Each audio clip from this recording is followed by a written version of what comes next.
So by now you guys have probably already seen some Retroid Pocket 5 reviews. Go check out my review over on Retro Handhelds, link down in the description. But today I wanted to focus in a little bit more specifically on one aspect, and that is the Retroid Pocket 5 versus the Retroid Pocket 4 Pro. For those of you that already have the 4 Pro and are thinking about upgrading to the 5, or maybe you have neither and you're wondering if the extra cost on the 5 is worth it, then, well, we're in the right place today. We're going to give a brief overview of the differences between the device, and then we're going to jump into some games on GameCube, PS2, and Switch to see just how close the performance is in between the two and what their screens look like head to head. I'll also do a quick comparison of different aspect ratios on the screen so you can see effectively how large that content looks.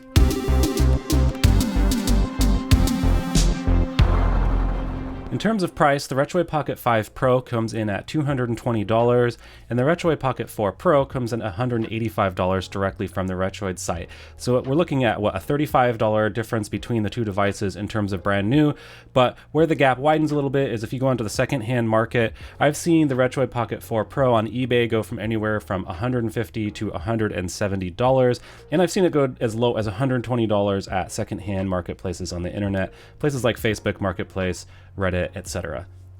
So bearing that in mind, with a price difference of anywhere from $35 to $100 between the two, let's take a look at just how the two stack up. Physically speaking, the Retroid Pocket 5 is a little bit wider than the Retroid Pocket 4 Pro. It's not a whole lot thicker. There's still trigger bumps here, even though it doesn't have the bottom bumps on the Retroid Pocket 4 Pro, so that is not a huge difference. And then height-wise, they're almost identical, so really the width is the only major differentiating factor in terms of the overall physical size. And let me show you something real quick here. If you opt for the Retroid Pocket 4 Pro ergonomic grip so that it's a bit more of a fair competition between the two in ergonomics, then the size difference becomes a little bit different conversation. The 4 Pro actually becomes wider, thicker at the bottom, and maybe a little bit more cumbersome. It is probably a little bit more comfortable to use the joysticks with the grip here than it is to just use them naked on the 5, and we'll see if the community comes up with some 3D printed grips, or even if Retroid comes out with a grip for the 5 to improve the joystick ergonomics. But if you're going to be including the cost and the size of this grip, it kind of makes them pretty close in terms of both size and feel. In terms of button layout, overall these devices are very similar. Everything is in pretty much the exact same location, and the feel of the buttons is very similar between the two, and the exact same joysticks. So really not a whole lot of difference between D-pad, face buttons, and joysticks between these two devices. Start and select location is better on the Retroid Pocket 5 Pro, being up top versus down on the bottom right here, but that's just a little bit of a minor thing. The Retroid Pocket 5 also does have front-firing speakers, whereas on the Retroid Pocket 4 Pro, they are bottom-firing or almost even back-firing.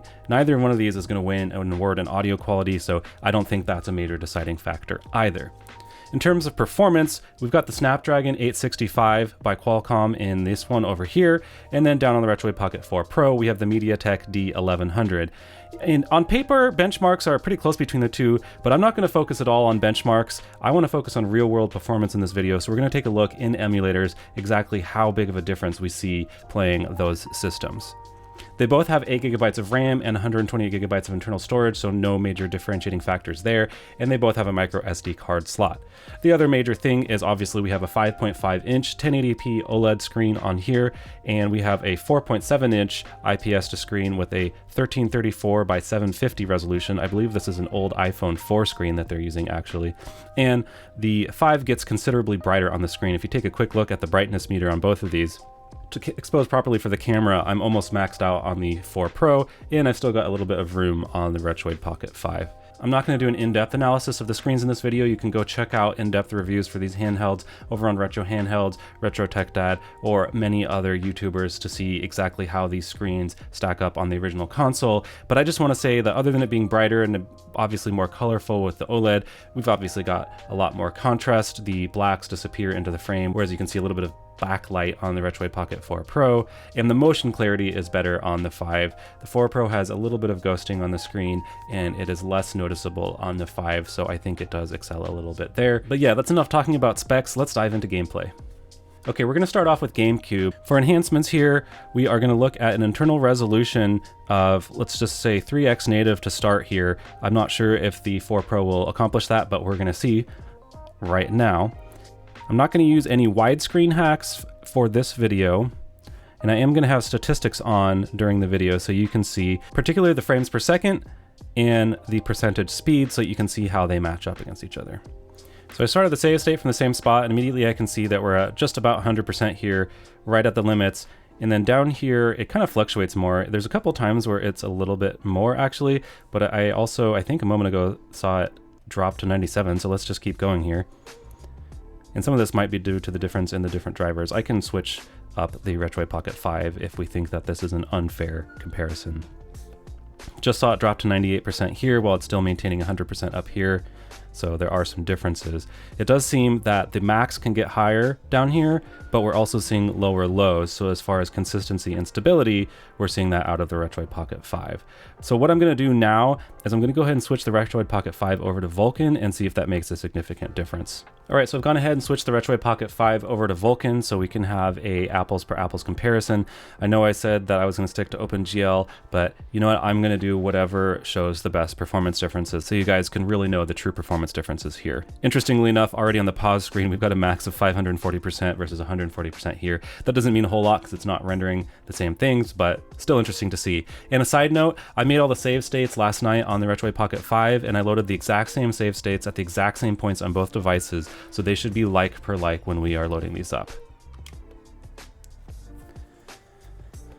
Immediately, I'm already seeing a huge difference in this game. 250% versus 110% for Vulkan, both at 3x internal rendering resolution. So that's pretty interesting to see. Let's pump up the resolution on the Retroid Pocket 5 and see how far we can go before we have parity between the two. I'm just going to skip straight to 5x. Here we are at 5x versus 3x, and the Retroid Pocket 5 is keeping up. It's even going up to 200% max at times, where we're only at 107 down here. So we might even be able to go farther. Vulkan is just really killing it in Kirby Air Ride. All right, so we now have the Retroid Pocket 5 at 6x, which is 4K internal rendering resolution, versus the 4 Pro being at 3x for 1080p, literally pushing 4 times as many pixels on the 5. So let's see how that goes. All right, so we're finally seeing the 5 struggle a little bit, which is not surprising considering we are pushing a ridiculous amount of pixels. That leap from the 5 to the 6 was a little bit too much, although we are still maintaining 45-50 frames per second on this, so you know that's pretty interesting. I'm going to do one last test and bump up the 4 Pro and see if it can go any higher than 3x before it starts to choke out. Let's bump up to 4x here, and yeah, we're still maintaining 60, hanging on. I'm seeing a little bit of dips here and there. There's really no reason to go 4x on this device since at the 750p on the screen, 3x is already more pixels than the screen has. So, you know, these are kind of artificial tests in that sense just to show the performance differentials. But in reality, this is still going to push the right amount of pixels on this display for this GameCube game. Bumped up to 5x here, and now we're seeing slowdowns to the 50s. So yeah, that's kind of the difference here is I was able to do 5x at 60 FPS on this one, and on the 4 Pro, I was only able to do 4x at 60 FPS. So considerable difference, and I think the lows are a little bit more stable on the 5. Let's hop over to another game. All right, so both devices are currently on Vulkan drivers and 4x internal resolution. We can see we're just barely cutting it here at 109% max speed, maintaining 60 frames per second. But on the 4 Pro, we are at 45% speed with only 27 frames per second. And oh, this is time splitters too, by the way.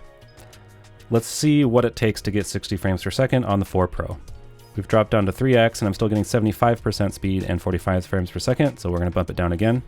Okay, we're now at 2x native on the Retroid Pocket 4 Pro, which to be fair is still pretty much enough for this display. That's 720 pixels versus the 750p of this display. So there's going to be some slight stretching, so it might not be perfectly optimized, and you might see some more aliasing, anti-aliasing kind of blur on the screen, but with the size of the screen, it's pretty hard to tell anyways. So yeah, we are getting similar performance at 4x on the RP5 and 2x on the Retroid Pocket 4 Pro, both on Vulkan playing Time Splitters 2. Let's hop into another game. Next up, we're going to check out Tony Hawk's Pro Skater 4. Starting out with 4x here and 2x here from our last test, and we'll see where that takes us. On the menu here, I'm seeing 160% versus 104 on the Retroid Pocket 4 Pro, so we're already seeing a little bit of difference, but let's see how that plays out. We are struggling on the 4 Pro. We dipped down to 45, 41. We're maintaining mostly 60 here. A couple dips, although the max percentage isn't dropping down. This first level on Tony Hawk's Pro Skater 4 I found to have kind of difficult performance on many devices, which is why I picked it out. Even on the 5, there's occasionally stutters, so I thought this would be a good thing to push the limits of both devices a little bit. Let's pop up the resolution on the RP5 and see how far we can take it here. All right, now we're at 5x on the RP5 and still 2x on the RP4.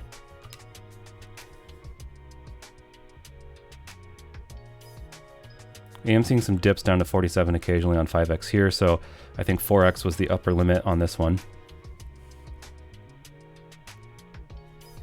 I can try to push this to 3x, but I'm assuming that we're gonna see some issues. Let's reload that save state for a level playing field again, and I'm gonna knock this back down to 4x on the RP5. So just to recap, 4x on the RP5, 3x on the RP4 Pro, and the RP4 Pro is already having some slowdowns.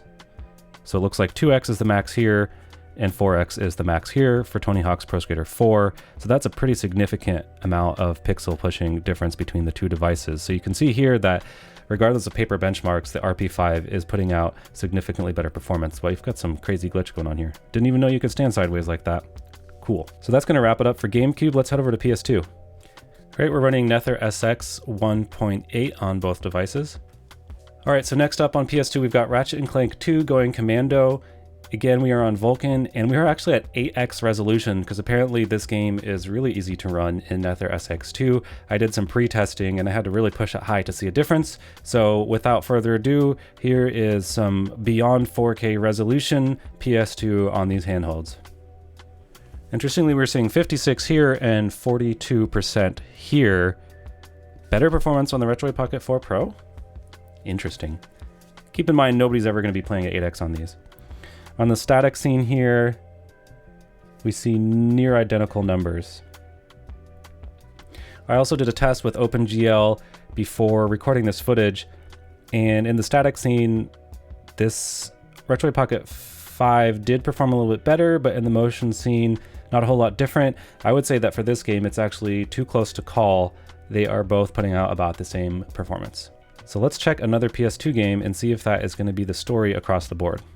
All right, so here we got Gran Turismo 4 on PS2. We are at 4x resolution to just stress it out from the start. And just looking at the pause screen here, we're at 78% on the 5 and 75% on the 4 Pro. Let's let the game run. We're a few percent ahead. 4 Pro taking the lead. 5 similar.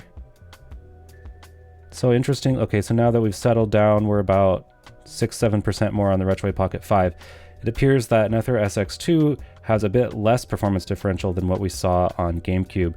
And maybe that's because there's other things holding it back here, whereas Dolphin with its more mature emulation allows the power and driver support of the 5 and the Qualcomm chip to really shine. Your guess is as good as mine on that one. Let's just hop over to OpenGL and see if the story changes at all. Near identical performance. Maybe even a slight edge to Vulkan on the 4 Pro here. Back to a slight edge on the 5. This one's too close to call. Let's check out one final game on PS2. All right, so Shadow of the Colossus. We are at Vulkan 3x on both devices. All right, we have 3x Vulkan on both devices with Shadow of the Colossus, which is typically a harder to run game, so this will be a good stress test here. Seeing anywhere from 97 to 104, but we are hovering in the 80s and some 90s here. So it appears that we are again getting a slight edge on the 5 in this game. So let's bump it up and see if we can bring out that performance. All right, Vulkan 4x, both devices. Let's reload our save state. 61%, 61%, 64%. This is again too close to call. We are getting very similar performance out of both devices on PS2 here using Vulkan. Let's try OpenGL and see how that fares. Let's do both devices this time. And we'll reload the state. 4x OpenGL, 69% here, but only 25% here. See, this is why I haven't used OpenGL at all so far in my benchmarks, it just isn't going to get enough performance with the drivers on the MediaTek chipset. So that's going to sum up PS2 for me. We found here that OpenGL is no good on the Retroid Pocket 4 Pro and very similar to Vulkan on the Retroid Pocket 5. It's not like GameCube where Vulkan really took a lead on the Retroid Pocket 5. Across the board, I would say that performance is very similar for both devices on PS2. So if you're playing PS2 as your main console and your games are running okay on Vulkan and don't require OpenGL to run properly, then performance is near identical on both devices, and you have to push less pixels on the 4 Pro, so that is totally a wash, and it's just going to come down to form factor and screen. Obviously you saw the difference in screen size during those tests, so yeah, that's pretty interesting. I wasn't expecting it to be so close here because we started with GameCube and that was a much bigger margin. So let's hop over to the third and final system and test out 1 or 2 games on the Nintendo Switch. I'm using the last Yuzu build before it died a fiery death here. We're going to start out with 1x resolution, and we're going to turn docked mode on. The first game we're going to test is Prince of Persia, and this runs pretty well, so I want to stress the performance to see what kind of differences we can see. And Vulkan is the only graphics API here for Yuzu, so obviously all of these tests will be done on Vulkan. Startup time was a little bit faster on the Retroid Pocket 5. I don't know if that means anything though. Again, seeing the Retroid Pocket 5 start up faster. Okay, so we're just on a static scene here, but we can already see a big difference. We've got 60 frames per second on the Retroid Pocket 5 and only 42 frames per second on the Retroid Pocket 4 Pro.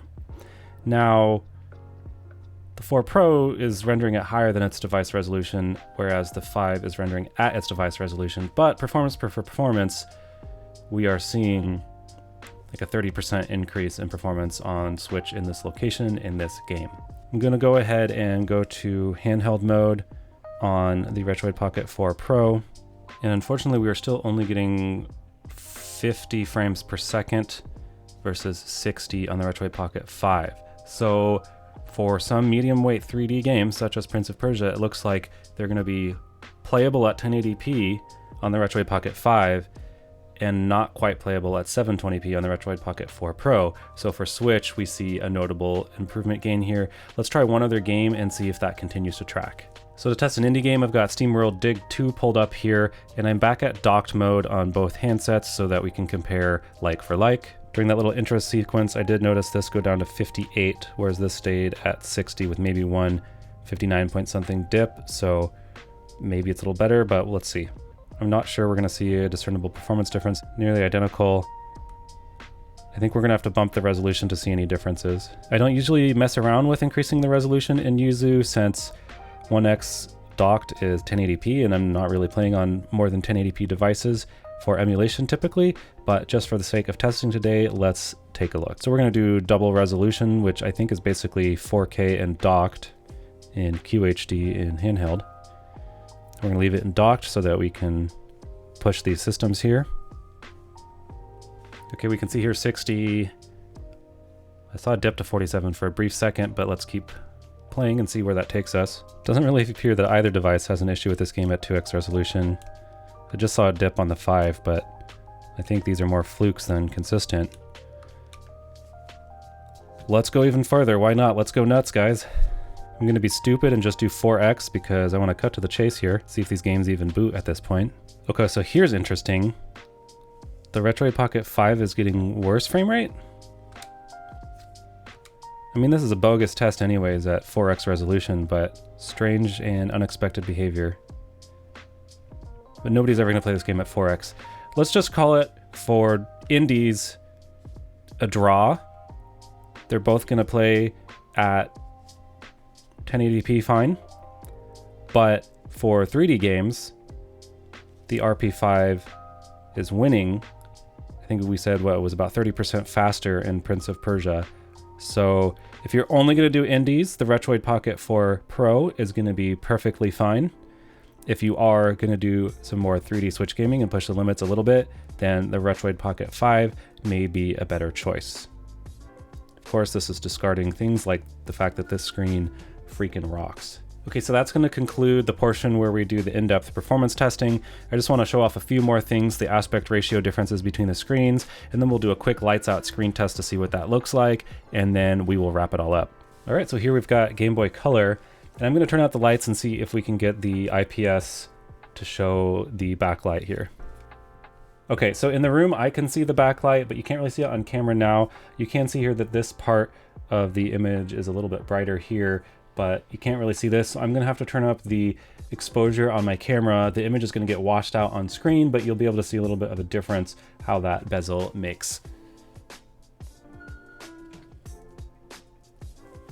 All right, so I really had to bump up the exposure on the camera. It might get a little grainier in the footage, but I kind of dialed it in to be approximately what I'm seeing in the room right now, which is you can see a little bit of gray on the sides of the Retroid Pocket 4 Pro, although it's really not terrible, but it is completely invisible on the Retroid Pocket 5. Let's pull up a couple other systems and see what that looks like. So again, here with the exposure cranked up, you can see the backlight a little bit more here, and it looks like we've got a pretty significantly larger size here. I think we've seen enough of the backlight, so I'm going to put the exposure on the camera back to the proper exposure. And lastly, let's take a look at some 3:2 content here. 3:2 is pretty good aspect ratio on the Retroid Pocket 4 Pro. Still a pretty nice size, but it just pops that little bit more here, and the colors are definitely more vivid and better contrast. But hopefully that quick showcase gives you an idea of what the screen size difference looks like between the two devices. Oh, and one last thing before we do our wrap up here is battery life. So we are at 81% after, I think, an hour and 20 minutes of filming on the Retroid Pocket 5, and 79% on the Retroid Pocket 4 Pro, which I would say is within the margin of error for both. Now, this is a review unit sent over to Retro Handhelds by Retroid, and Stubbs at Retro Handhelds is kindly lending this to me to make a couple videos on my channel. And so there are maybe some battery drain optimizations still to be made on the Retroid Pocket 5, so it might get better, but it looks like we're seeing near identical battery life, so that should not be a decider between the two devices. All right, so for quick wrap up then, we learned today that for GameCube, the Retroid Pocket 5 takes the gold medal, but for PS2, the Retroid Pocket 4 Pro largely holds its own in most games. So if you don't need the bigger screen size and you've already got the Retroid Pocket 4 Pro and you play PS2, then it might make sense to stick over here. If you play a lot of GameCube and maybe you're playing some games that are more challenging to emulate, then the Retroid Pocket 5 takes the cake there.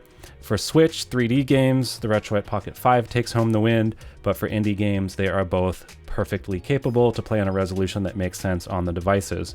So, given that we know all that now, and that $35 to $100 price difference, does it make sense to upgrade if you already own the Retroid Pocket 4 Pro? I think it only makes sense if you really want the OLED, and if you want to play 3D Switch games, and maybe if there are some GameCube games that you're struggling with on the 4 Pro, they might run fine on the 5. If you don't own either, and you're just going to pay up front for either device, and you can find the Retroid Pocket 4 Pro used for $120 or so versus the $220 here, especially if you don't have to pay shipping or tax on a private sale. You know, that's a hard argument. Unless you really want the Switch or you really want the OLED, if you're on a budget, the Retroid Pocket 4 Pro still makes sense. Personally, I'm going to opt for keeping the Retroid Pocket 5 and selling the 4 Pro because I'm not on a super tight budget.